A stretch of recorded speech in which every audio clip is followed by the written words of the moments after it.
Donc ce qu'il faut voir en fait, c'est qu'ici on a un terrain qui est plat mais qui est pas vraiment plat.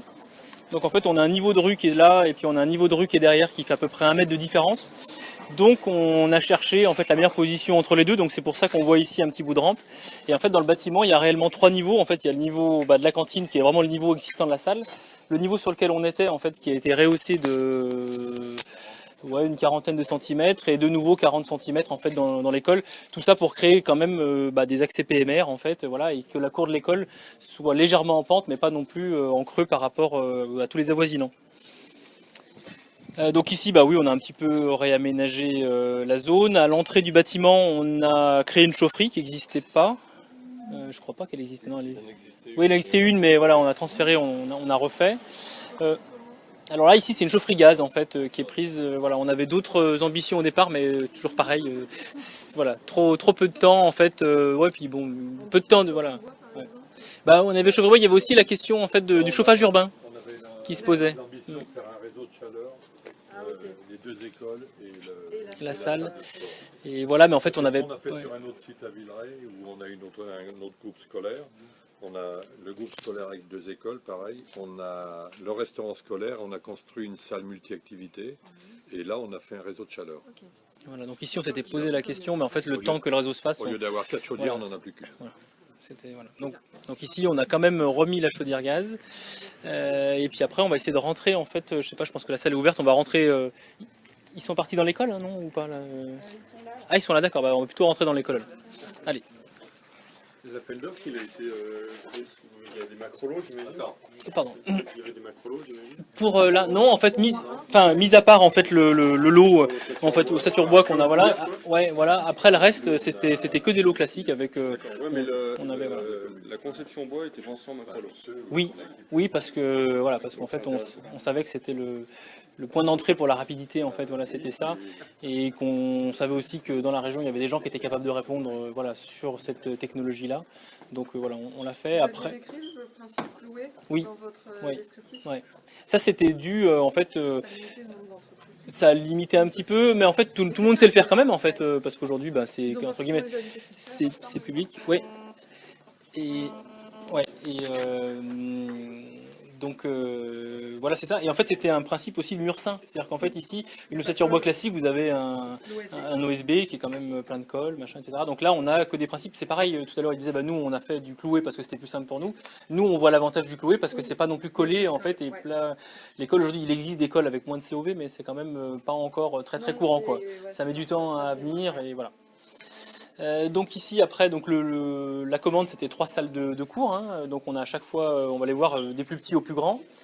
À chaque fois donc on a intégré en pied des salles de cours une partie en fait des habilloirs pour les enfants, donc ils ont à chaque fois leur petit espace pour poser leurs petites affaires.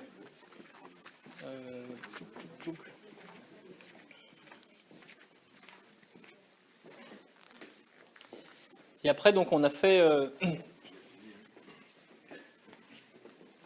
que des salles en fait qui étaient. Ça va pas ? Excuse-moi. D'accord, ok. Et donc après, donc on a créé en fait voilà toutes les salles. Et dans les salles, on a donc souhaité laisser un peu de bois apparent, voilà, ce qui est pas toujours évident. Donc là, c'est vraiment la charpente. Hein, vous avez sous les yeux la charpente. C'est pas du tout décoratif ce qu'on a.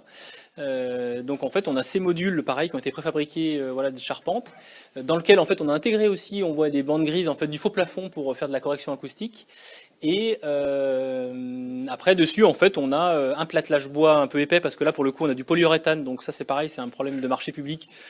Si vous mettez du polyuréthane sur votre toit, vous avez des problèmes de réaction au feu, donc il faut le protéger avec du bois. Donc là on a du bois massif en fait après dans l'autre sens. Et après donc on a voilà le polyuréthane, l'étanchéité et puis la végétalisation. Et après on avait donc pris le parti d'avoir ces éléments bois disjoints parce que en fait ce que vous voyez au plafond c'est le chauffage. Donc les panneaux en fait perforés sont des panneaux de chauffage. Voilà, on a calpiné un peu les trames comme ça. C'est souvent ce qui est fait. Enfin, il y a le bureau d'études d'ailleurs qui est peut-être pas avec nous là, mais qui est dans la visite. Voilà, parce qu'ici on est sur une utilisation, on va dire, pas continue en fait. Donc c'est assez intéressant d'avoir des modes de chauffage comme ça assez rapides, plutôt que de faire du chauffage au sol par exemple. On pourrait se dire tiens, pourquoi on fait pas du chauffage au sol? Bah parce que le chauffage au sol, il faut toujours tenir le bâtiment à température, alors que là, ben oui, il y a plein de moments dans la semaine, dans le week-end, où le bâtiment, ben ça sert à rien de le chauffer quoi. Voilà, donc le principe d'avoir des plafonds rayonnants, c'est ça. La seule contrainte, c'est qu'il faut un peu de hauteur parce que pour que ça rayonne, il ne faut pas qu'il soit trop près de la tête. Non, non, c'est sur la chaufferie gaz en fait, hein, c'est hydraulique. Ouais. Donc, toutes les fenêtres, les petites fenêtres, c'était tout intégré quand ils ont posé les... Voilà, les fenêtres étaient intégrées, y compris les volets roulants en fait. Hein. Les volets roulants aussi étaient déjà dans les emplacements et puis voilà. Et après donc enfin voilà, en termes d'architecture, tout est après ouvert sur la partie cour à l'arrière. Donc là pour l'instant, la cour il reste uniquement à faire les plantations, mais ça on va attendre qu'il fasse moins chaud et un peu plus humide. Donc après si on continue ici, on a un petit couloir qui est pour éviter les cul-de-sac. Hop là. Je ne sais pas si on peut l'ouvrir ça, non, on peut pas l'ouvrir.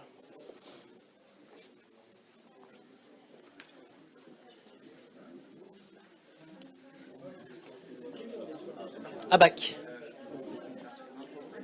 Vous avez réalisé comment les petites bandelettes là? C'est du faux plafond, découpé, collé. D'accord. Sur musée? Bon, c'est assez simple en fait. Puis bon, le fait de faire tout à l'atelier, c'est-à-dire qu'en fait ils mettent à l'envers, ils collent, ils attendent que ça sèche et après ils le retournent. S'il fallait le faire en place, ce serait plus pénible. C'est uniquement pour l'acoustique, ouais. Parce qu'au-dessus on a du bois. Oui, en fait, si vous voulez, c'est des planches décalées de bois, voilà, et donc dans les planches les plus hautes, on met ça pour apporter un peu plus de confort acoustique. Parce que là, comme à côté, on a une partie en fait en convecteur, etc. Enfin, voilà, on n'avait pas beaucoup finalement. Les salles sont assez confortables, alors qu'on a vraiment très peu d'absorbeurs acoustiques en fait. Ça joue. Alors je devrais pas le dire, que le petit loupé là, c'est qu'ils nous avaient mis des porte-manteaux à cette hauteur pour les petits. Voilà. Ouais, Et après ici, alors là, là, on a un bureau pour le directeur. Et ici, ce que nous, ça c'est notre parti pris aussi sur tous les projets, c'est qu'on déteste en fait mettre toute la machinerie en toiture, comme on le voit de temps en temps. Donc là, en fait, vous avez une double flux qui est ici. Et pour la grande salle dans laquelle on était, on a un autre local, en fait, pareil, à hauteur d'homme. D'ailleurs, pour l'entretien, c'est beaucoup mieux puisqu'en fait, on ouvre la porte et puis là, on a la machine, on peut changer les filtres, c'est super simple. Et après, donc tout est distribué dans les plafonds. Donc après. Une deuxième classe à peu près équivalente à la première. Je sais pas si celle-ci, on va peut-être faire pareil. Ici, donc, on a le fameux préau qui peut être réutilisé après en salle si un jour il y a besoin. Ils sont là, non? Ah, d'accord. On va passer par là, puis on finira là-bas, parce que là-bas, c'est la salle des plus petits avec la partie en fait dortoir, et puis après salle des profs. Donc ici, en fait, on a séparé le bâtiment avec cette porte, en fait, qui n'était pas forcément obligatoire, mais qui permet de mettre de manière indépendante la salle d'évolution pour le périscolaire. Donc c'est pour ça qu'on a aussi des sanitaires ici, à la bonne hauteur. Donc là, voilà, là on voit, on a un jeu de rampe en fait PMR à 4%, à 5%, voilà, pour rattraper les niveaux qui étaient un peu compliqués à gérer. Donc là, on est sur un plancher bois, en fait, qui a été fait aussi par le charpentier, qui nous a permis d'isoler déjà un peu par-dessous, et puis de remonter à moindre coût, en fait, le niveau du sol. Voilà. Et là, en fait, on a une porte, parce que l'idée, c'est qu'on puisse fermer, en fait, à clé la porte de communication pour garder, en fait, le sanitaire qui est ici, qui sert à une partie des salles de classe, pour la salle d'évolution, quand c'est l'heure du périscolaire, en fait. Ça peut être un élément indépendant, en fait, de l'école. Ici, on était donc sur une salle en fait avant qui était plafonnée à plat, donc là on l'a ouvert, c'est là où on a découvert l'amiante d'ailleurs. Voilà, et donc là on a, notamment aussi parce qu'on a rehaussé le niveau du sol, mais pas que, on a plutôt replafonné en fait en rampant pour gagner un peu de place, et puis on a réisolé. On a créé aussi des Velux pour ramener un peu de la lumière, parce qu'ici on est chez un voisin, donc on ne peut pas avoir d'ouverture de ce côté-là. Donc voilà. Là c'est ça l'emplacement en fait de la deuxième machine qui sert en fait à gérer ce genre de tuyauterie là, et qui alimente autant cette salle que la salle d'à côté avec des fonctionnements en fait qui peuvent être pas obligatoirement en même temps. Ah, pardon, ça c'est un accès, donc lui il n'est pas PMR, il n'est pas fait en fait pour être utilisé normalement toute l'année. Normalement, les enfants en fait qui viennent des autres écoles viennent manger ici. Les enfants qui sont dans cette école sont censés en fait sortir pour venir manger ici.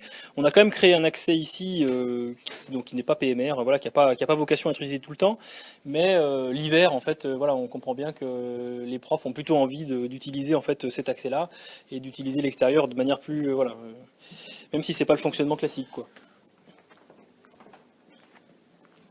Donc ici, il faut savoir que dans cette salle, on a quand même réutilisé les panneaux en fait, que vous voyez sur les murs, ils existaient déjà, on les a démontés, remontés à la fin du chantier. On a gardé les doublages existants, et même au niveau des fenêtres, les habillages existaient déjà, en fait on les a démontés, ensuite on a arraché les fenêtres, on a refait derrière, et on a remis les habillages pour essayer d'être le plus compétitif possible en fait en termes de coût. Voilà, là on a créé aussi, parce que ça existait, il était de l'autre côté à l'origine, la partie en fait cuisine de réchauffage. Donc c'est pas une vraie cuisine au sens où ils préparent pas ici, ce qui fait que ça nous a permis de le laisser ouvert. Sinon en fait il faut que ça soit totalement fermé. Et puis on a créé à côté toute la partie en fait pour les gens qui font fonctionner l'école, là, donc des vestiaires et puis un sanitaire. Et puis après, on a des sanitaires qui existaient déjà, je ne sais pas si c'est la peine d'y aller, mais qui existaient déjà et qu'on a simplement rénové, on va dire, voilà, pour être utilisés pour la partie cantine. Voilà. Avec une partie aussi qu'on a détachée et sur laquelle on a créé une ouverture sur l'extérieur pour la nouvelle chaufferie qu'on a intégrée ici. Avant, vous aviez une scène. Voilà, et effectivement, la partie cuisine est à la place de la scène. Qui était une scène d'ailleurs surélevée, voilà, qu'on a démolie au début du projet. Donc on va passer de... La toiture, vous les gérez comment? En panneau de toiture ramené? Alors ici, ça c'était existant, hein. Donc là en fait, ouais, là, ça c'est le bâtiment existant celui-ci. Donc lui en fait on a démonté les plafonds qu'il y avait. Voilà, et en fait on a recréé ces faux plafonds, mais en fait là, la toiture on l'a contrôlée, révisée, et en fait on a réisolé et on l'a laissé voilà, en l'état. C'est pareil, c'est ce que je disais, là, sur l'existant on a essayé de faire entre guillemets le moins cher possible. Donc là on avait déjà des doublages en fait avec des briques et puis de l'isolant, on les a gardés. On a conservé les habillages en fait en partie basse là, qui étaient des panneaux de bois qui existaient, qui n'étaient pas vilains, donc on les a juste repeints. Enfin voilà, là-dessus on a essayé d'être vraiment voilà, dans l'analyse en fait des choses qui pouvaient être réutilisées pour pas tout refaire neuf, quoi, parce que voilà, si, ouais, exactement. Donc là et à côté il n'y a pas de paroi bois, c'est juste exactement, ouais, tout à fait. Ça c'est la partie. Donc là on a des murs en maçonnerie classique, voilà, ça existait déjà, voilà, on a rénové, on a réutilisé, mais on n'a pas mis de bois là-dedans. Et vraiment c'est vraiment quand on est sur la partie dans laquelle on est rentré tout à l'heure, la première, où là tout est en bois, mais effectivement à l'intérieur on s'en rend pas forcément compte très facilement, quoi. On va aller voir juste la dernière salle et puis comme ça, après on pourra sortir.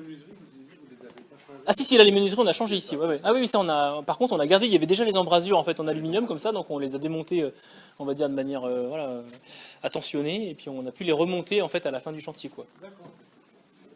C'était vraiment pour chercher à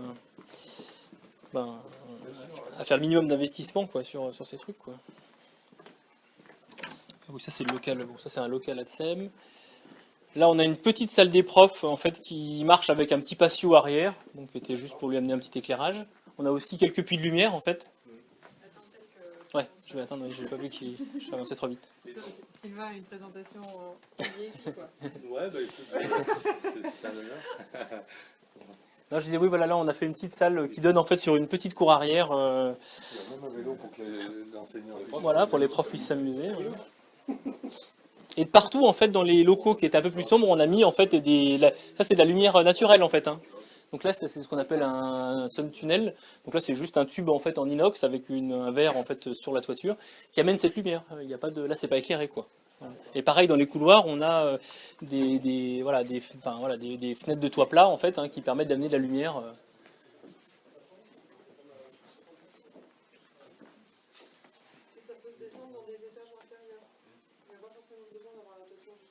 Voilà, ouais, on peut mettre des tubes et on peut amener ça du coup sur 1 voire 2 niveaux plus bas. C'est des tubes inox en fait, hein, donc l'inox est très réfléchissant à l'intérieur et vous pouvez, moi récemment j'ai livré aussi une école où on était en R+2 et en fait on l'amène en fait au niveau inférieur et pareil on retourne après dans les murs, quoi. Et ça marche plutôt pas mal. Après là on a des sanitaires profs, des sanitaires encore élèves qui sont accessibles aussi depuis la salle directement, puisque là on est vraiment chez les plus petits là. Ici donc on a aussi un accès direct en fait depuis le...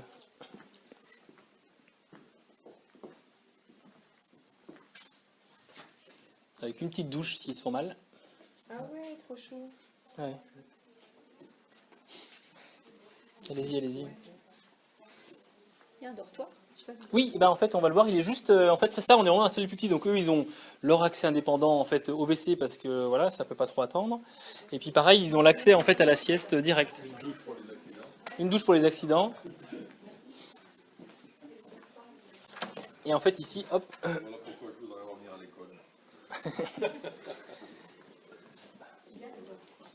Voilà, là il y a le dortoir et en fait lui aussi pareil, en fait il y a quelques fenêtres qui donnent sur la petite cour intérieure en fait, donc qui est très très calme. Justement, on a fait attention de ne pas l'orienter en fait sur la cour d'école parce qu'on sait que voilà les classes elles se mettent et puis voilà on a des petits luminaires en fait assez doux là, voilà.